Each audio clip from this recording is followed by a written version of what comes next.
ब्लॉगची सुरुवात होते आजोबांकडून पैसे घेण्यापासून. कारण का तर जत्रेला जायचं होतं. तर असं काहीसं गाणं म्हणत आम्ही घरातनं खाली उतरलो आणि स्टँडवर गेलो. तर स्टँडवर एवढी सगळी गर्दी जमा झाली होती, माणसं एवढी सगळी जमा झाली होती जत्रेला जाण्यासाठी. तिकीट वगैरे काढलं आणि मग जत्रेला जायसाठी आम्ही त्या रांगेमध्ये उभं राहिलो. सुरुवातीला वाटलं होतं की केवढी मोठी रांग आहे, पण जसं-जसं एसट्या येत होत्या तसं-तसं रांग कमी होत होती.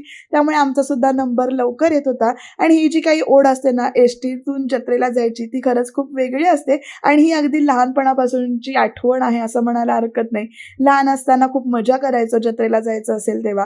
आणि माझ्या एका मैत्रिणीने म्हणजे माझ्या एका ताईनी छान लेख लिहिलाय Facebookवर. तो वाचून तर खरंच जत्रेचे दिवस त्यांच्या वेळचे आणि आमच्या वेळचे असे दिवस आठवले. ही एवढी सगळी गर्दी इकडे जमली होती जत्रेला आणि लोकं भरपूर आली होती. वेगवेगळ्या खाद्यपदार्थांचे स्टॉल्स लागले होते. खेळणी लागली होती. वीरानं 2-3 खेळणी तर जत्रेतून घेतली होती. आणि लहान असताना आम्ही आईच्या मैत्रिणींबरोबर जायचो. भिशीचा ग्रुप होता आईचा, त्यांच्याबरोबर जायचो.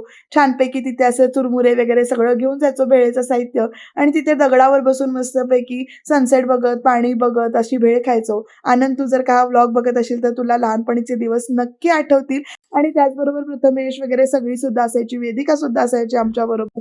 आणि मस्तपैकी असं छान एन्जॉय करायचो ते 2 दिवस. आता आमचं अट्रॅक्शन कमी झालं, पण वीरा लहान असल्यामुळे आणखीन थोडी वर्ष तरी जत्रेची मजा घेता येणार आहेत. जुने दिवस आठवता येणार आहेत. बरं, तुम्ही फॉलो करायला विसरू